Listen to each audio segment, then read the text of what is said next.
Part 2.5. This is for the kids who are totally fine with finding the black keys with their eyes closed and getting that tactile awareness. You can start really introducing the idea of arm weight dropping into the keys and listening very intently to their sound, starting to shape their sound. Take any of the black keys, let's do it too, right? And actually, we can get into some posture and position here. So actually, let's talk about that. So, easy rule for kids to find their right distance, of course this varies, is to sit straight.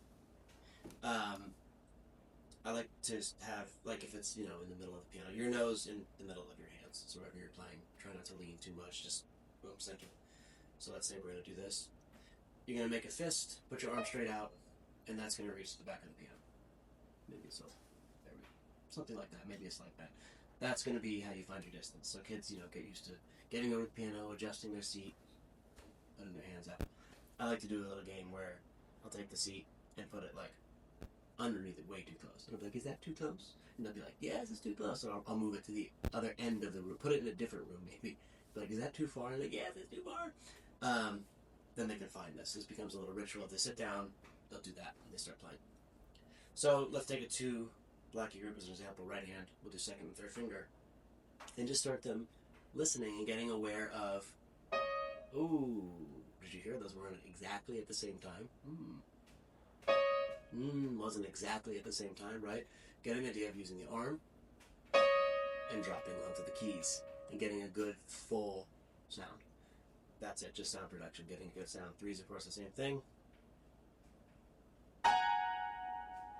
And the good thing to start introducing here is the idea of leaning with your hand going back to the nose in the middle thing. So this is something that a lot of experienced pianists miss out on, because you notice like a lot of people will be playing the upper registers and that's where they'll screw stuff up, because that's hard there. I find that that's a lot of the times because you learn something here, it's very comfortable because your hand is kind of straight, or as I say, your nose in the middle of your hand straight in front of you. But if you don't move and you move your hand starts coming at an angle. So people reach like this, and now my wrist is angled. So the way to fix that is to practice leaning with your hand, keeping your nose and your thumb aligned the whole time. So I'm never reaching.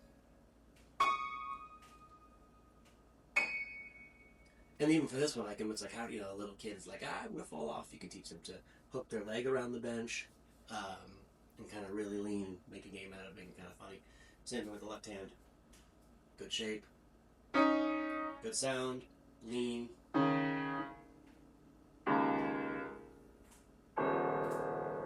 And you can also start introducing the idea of keeping the thumbs close to 2. I'm not going to get too much into finger numbers, but just get that in there. This is the thumb. Thumb is 1. This is 2. You keep your 1 close to your 2 for that good hand shape. A lot of kids do this with their stiff thumbs down here. 1 stays into 2, a little closer. Boom, you get a great hand shape and a better sound. So with this, 1 to 2.